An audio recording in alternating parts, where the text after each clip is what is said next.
सन्माननीय अध्यक्ष महोदय, सत्ताधारी पक्षाच्या वतीनं सन्माननीय सदस्य आशिषजी शेलार यांनी मराठा समाजाच्या संदर्भात आरक्षणाच्या संदर्भात जी चर्चा काल उपस्थित केली त्या चर्चेला पाठिंबा देण्याच्यासाठी म्हणून या ठिकाणी अध्यक्ष महोदय मी उभा आहे. छत्रपती शिवाजी महाराज, स्त्री शिक्षणाचे पुरस्कर्ते महात्मा ज्योतिबा फुले, घटनाकार परमपूज्य डॉक्टर बाबासाहेब आंबेडकर, अखंड हिंदूंचे पंचप्राण वंदनीय शिवसेना प्रमुख यांना अभिवादन करून या चर्चेला या ठिकाणी मी सुरुवात करतोय. सन्माननीय अध्यक्ष महोदय, कोपर्डीला जी घटना घडली त्या घटनेच्या निषेधार्ह संभाजीनगर औरंगाबादवरनं सकल मराठा समाजाच्या सबंध नागरिकांनी या घटनेला न्याय मिळावा यासाठी म्हणून पक्षविरहित समाजकारणामध्ये राजकारणामध्ये अग्रगण्य असलेल्या सर्व नेते मंडळीच्या विरहित या घटनेच्या निषेधार्ह आणि अत्यंत लाजिरवाणी घटना या संबंध देशाला आणि तुम्हाला आम्हाला शर्मेनं माना खाली घालाव्या लागतील अशा स्वरूपाची घटना घडली. आणि अध्यक्ष महोदय, जणू काही ही घटना अशी होती की या घटनेच्या वरती ज्या मराठा समाजानं छत्रपती शिवाजी महाराज, महात्मा ज्योतिबा फुले, घटनाकार परमपूज्य डॉक्टर बाबासाहेब आंबेडकरांना आदर्श मानून ज्या मराठा समाजानं अटकेपार झेंडे लावले, छत्रपतींचा आदर्श घेऊन मराठा समाजानं महाराष्ट्रभर राज्य केलं, देणारे आहोत अशा प्रकारची भूमिका बजावणारा या समाजाला आज घेण्याची वेळ आली. अध्यक्ष महोदय, याच्या इतकं मला असं वाटतं की दुसरं काही दुर्दैव नाही. या घटनेच्या निषेधार्थ अध्यक्ष महोदय मोर्चे निघाले. या मोर्चामध्ये केवळ मराठा समाजच नाही परंतु अन्य अनेक समाजांनी या घटनेला निषेध म्हणून सबंध राज्यामधनं या घटनेच्या आरोपींना कुठेतरी शासन झालं पाहिजे यासाठी म्हणून पुढाकार घेतला आणि मोठ्या संख्येनं मोर्चाला सुरुवात झाली.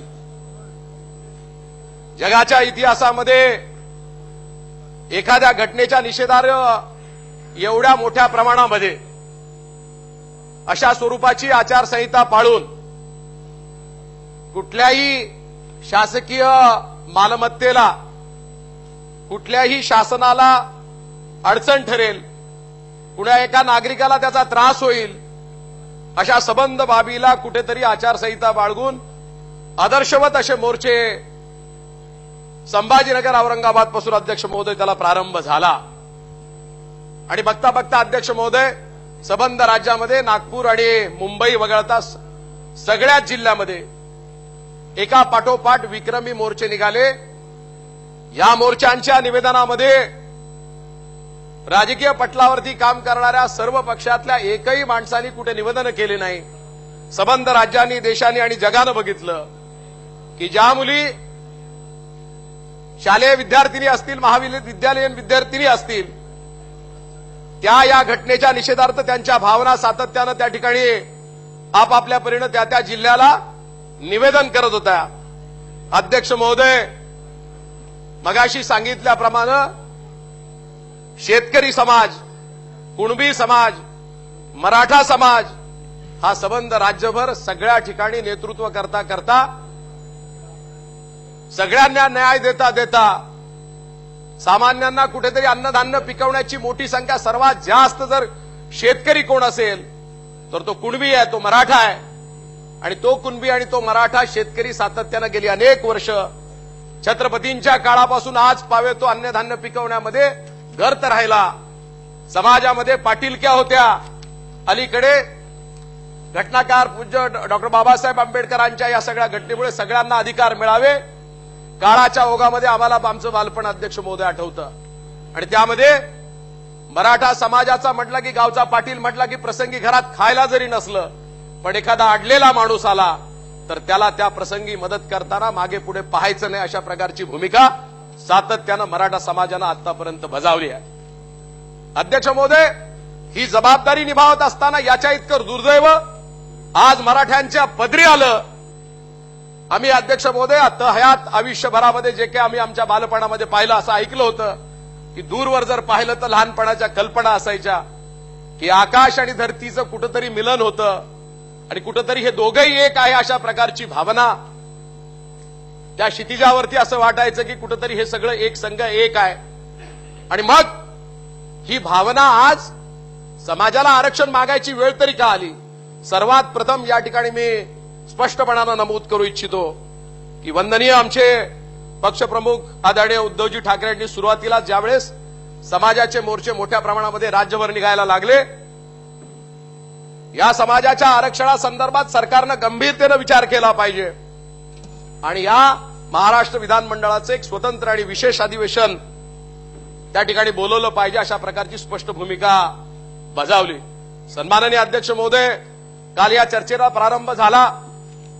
मी आपल्या माध्यमातून या सरकारचं अभिनंदन करतो की सत्ता पक्षाच्या वतीनं हा प्रस्ताव या ठिकाणी सादर झाला. काल हा सत्ता प्रस्ताव आशिषजी शेलारांनी आणल्याच्या नंतर ऑनलेग आता ही चर्चा थांबलेली होती.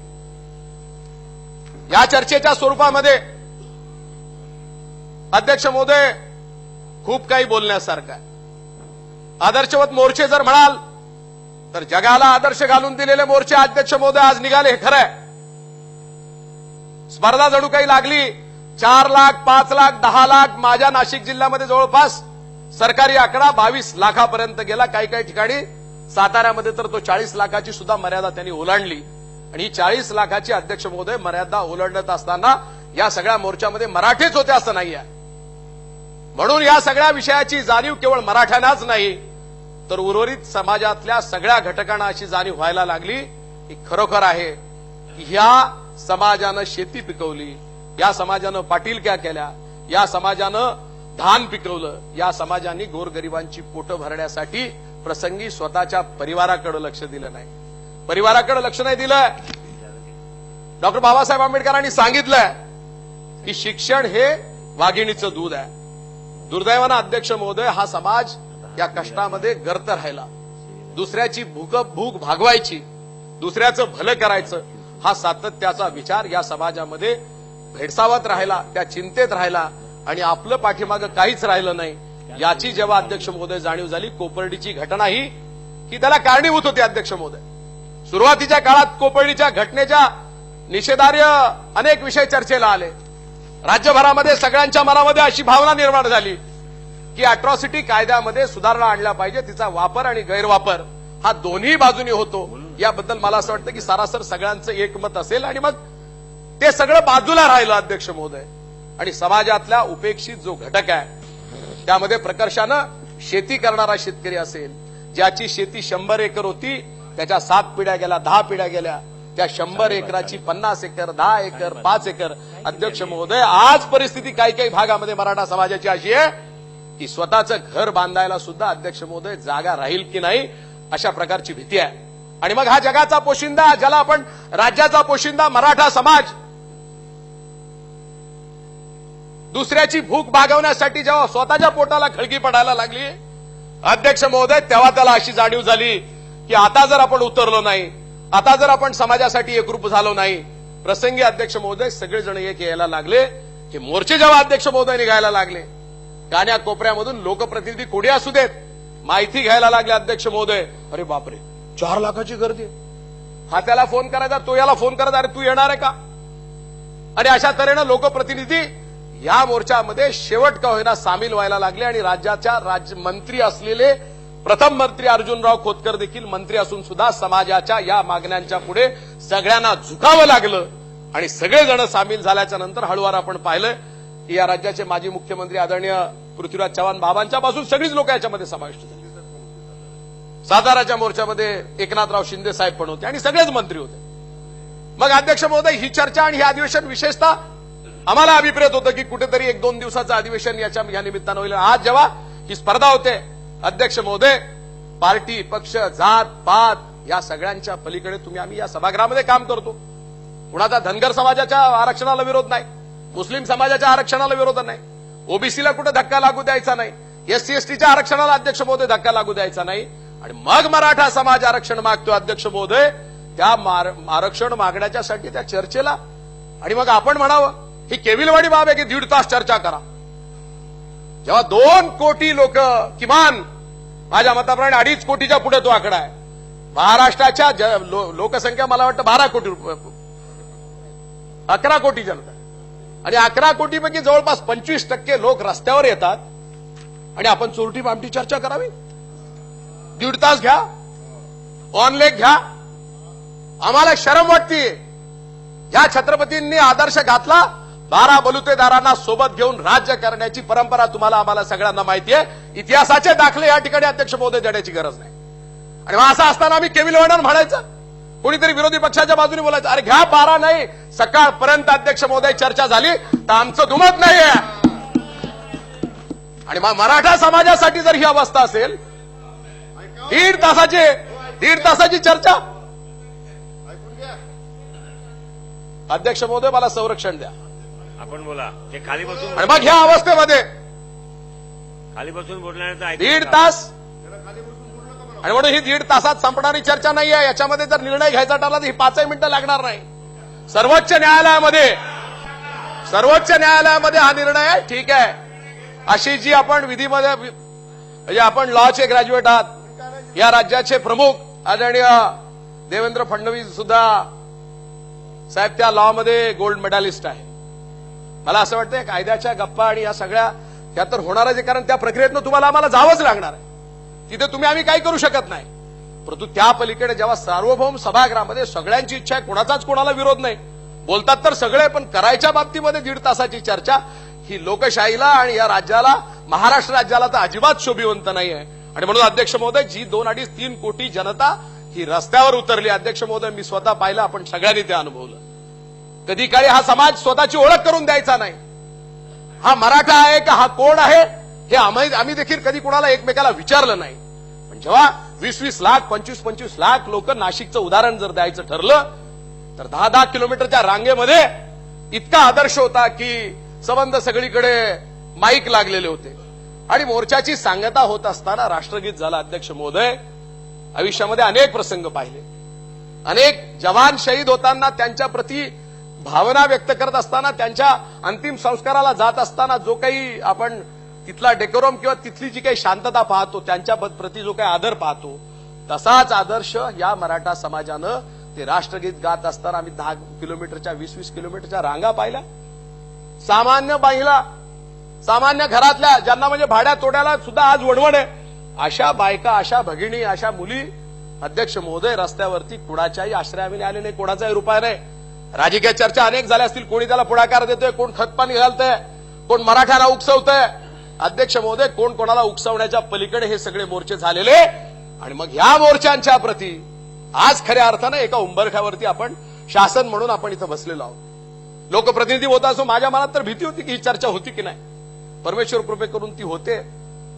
आणि ही चर्चा होत असताना अध्यक्ष महोदय, जर कोणीच कोणाच्या विरोधात नाही, कोणीच कोणाच्या आरक्षणाला बाधा आणू इच्छित नाही, आणि धोरणाप्रमाणे जे काही नारायण राणे साहेबांच्या समितीच्या ज्या काही शिफारशी आहे, त्या शिफारशीप्रमाणे काल आशिषजी बोलले, क्वांटिफायबल डाटा आणि हिस्टॉरिकल रेफरन्सेस. आशिषजी, मला एवढे काही ते शब्द येत नाही, मी तेवढा काही याचा ग्रॅज्युएट नाही, पण आपण ह्या निर्णयाला कुठेही बाधा येऊ नये म्हणून ज्या काही विषय आपण त्याची मांडणी केली, ती मांडणी कोर्टामध्ये यापुढे तिला बाधा येऊ नये अशा प्रकारची धारणा आणि भावना आपण आपल्या वक्तव्यातनं मांडणी केली. तो निश्चितपणानं सरकारचा भाग आहे, सरकारनं तो पार पाडावा. त्यामध्ये आपण नारायण राणे साहेबांच्या समितीमध्ये ज्या काही अटी त्रुटी त्या काळामध्ये राहून गेल्या, काल परवाच्या दिवशीपर्यंत कुठेतरी 16% आरक्षण झालं. मराठा समाजाच्या उपेक्षित आणि गरीब मुलांना त्या आरक्षणाचा फायदा मिळायला लागला. एकीकडे नाही काय म्हटलं तर जो उपेक्षित घटक समाजामधला जो शिक्षणापासून वंचित राहतात, तो कुठेतरी एखादं घर असेल, शेजारी 4 मुलं आरक्षणाच्या मुळे नोकरीत असतील आणि तेवढ्याच कॅलिबरचं शिक्षण घेतलेला शेजारच्या या घरातला मुलगा जर हमाली करत असेल तर अध्यक्ष महोदय ही जी विषमतेची दरी आहे ही दरी त्याला टोचायला लागली, ही दरी त्याला बोचायला लागली अध्यक्ष महोदय. आणि मग प्रत्येक ठिकाणी एखाद्या ठिकाणी कोणी एखादा मनुष्य या समाजाचा नोकरीमध्ये लागला असेल, त्याच्या प्रमोशनच्या गोष्टी असतील आणि मग ही खदखद चौफेर झाली अध्यक्ष महोदय. एका ठिकाणी एका विषयावर ही मर्यादित राहिली नाही आणि म्हणून या मोर्चाला हा त्याला तो याला. आणि बाबा रे, आता जर आपण रस्त्यावर आलो नाही, बाई मी आता रस्त्यावर उतरली नाही तर माझी पोरं बाळं भविष्यामध्ये भिकेला लागतील, अशा प्रकारची परिस्थिती या समाजावरती दुर्दैवानं ओढवली. आणि मग अध्यक्ष महोदय, मग आम्ही सगळेजण झालो, सगळेच जागे झाले, सगळेच त्याच्यामध्ये सहभागी झाले.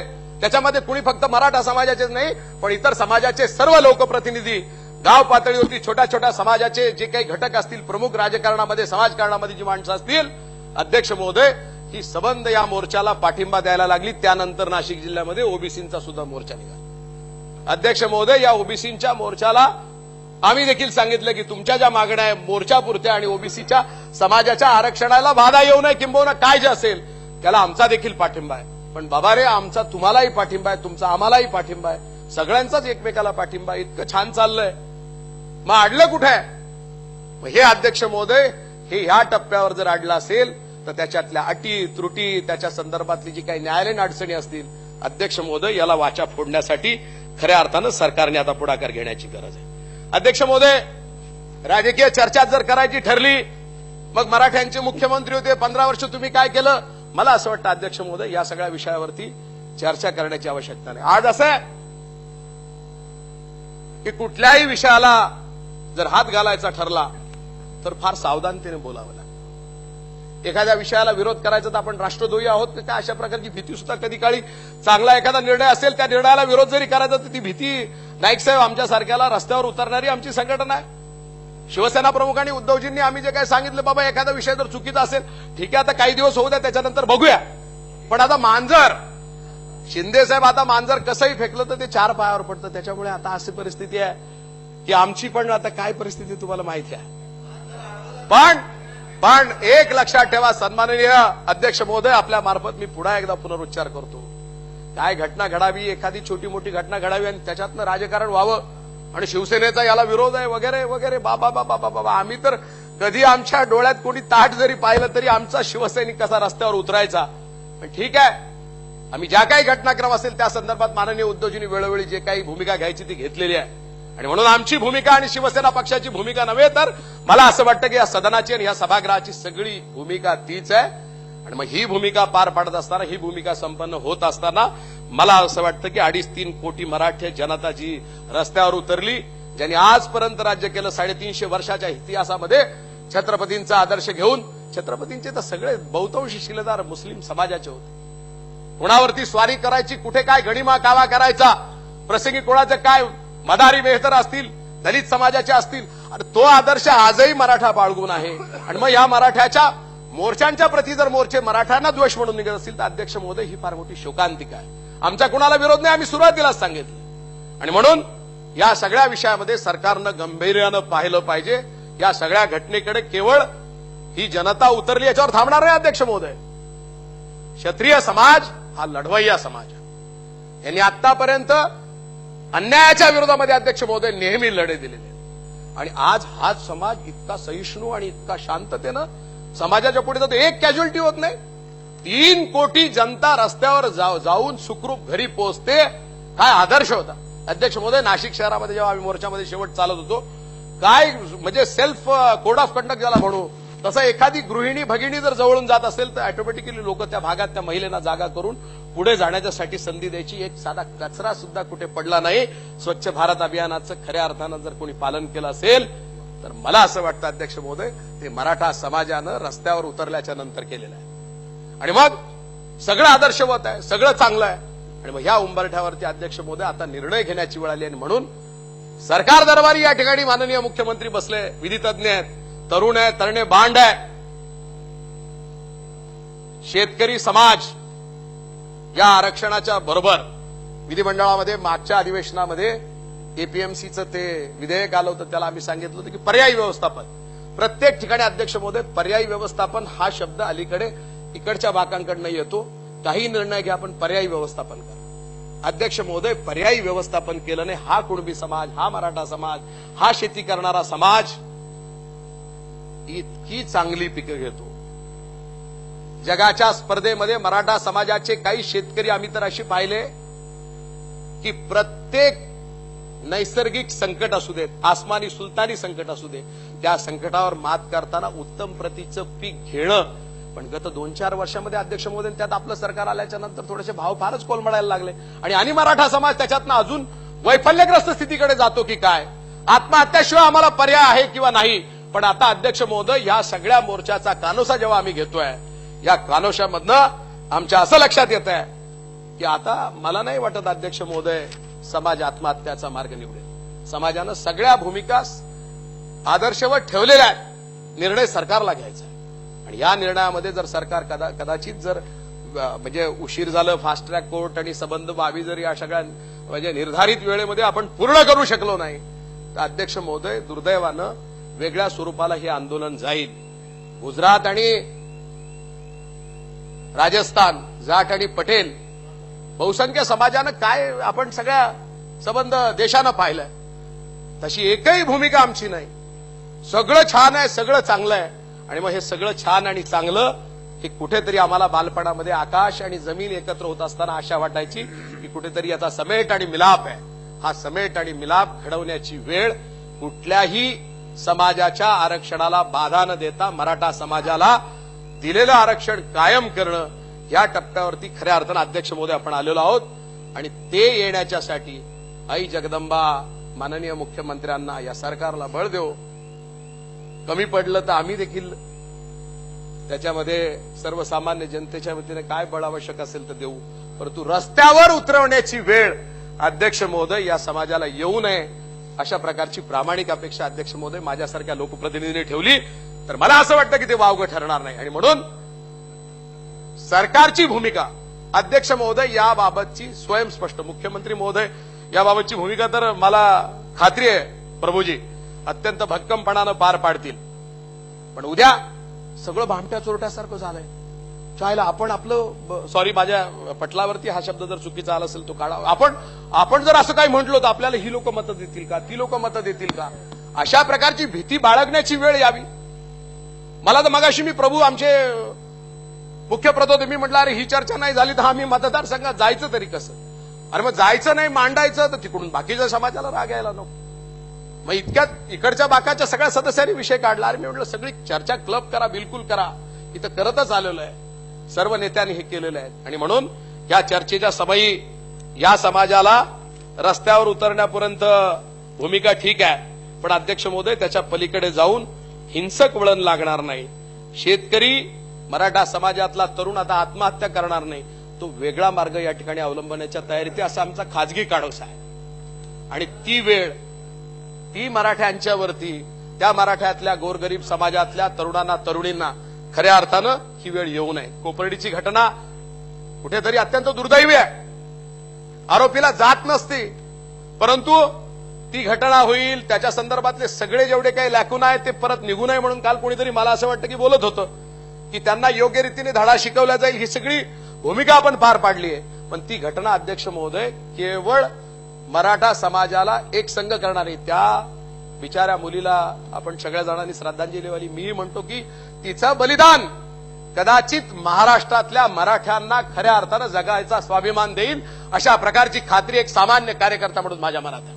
आणि अध्यक्ष महोदय या सगळ्या भावना व्यक्त करत असताना मला आपल्या मार्फत माननीय मुख्यमंत्री आणि सरकारकडनं ह्या विषयासंदर्भामध्ये एक अपेक्षा आहे, एक सकारात्मक अपेक्षा आहे की कुठल्याही परिस्थितीमध्ये नारायण राणे साहेबांच्या समितीच्या शिफारशी ज्या असतील, त्या संदर्भातले जेवढ्या काही अटीत्रुटी असतील आणि तत्सम ज्या ज्या काही बाबी असतील, त्या सगळ्या कायद्याच्या चौकटीमध्ये अध्यक्ष महोदय बसून मराठा समाजाला कुठल्याही परिस्थितीमध्ये आरक्षण मिळालं पाहिजे, अशा प्रकारची भूमिका शिवसेनेची आहे, अशा प्रकारची भूमिका लोकप्रतिनिधी म्हणून माझी आहे आणि संबंध सदनाची आहे. त्या अपेक्षा पूर्ण व्हाव्या अशा प्रकारची अपेक्षा अध्यक्ष महोदय मी आपल्याकडनं व्यक्त करतो आणि माझं मनोगत थांबवतो. धन्यवाद. जय हिंद, जय महाराष्ट्र.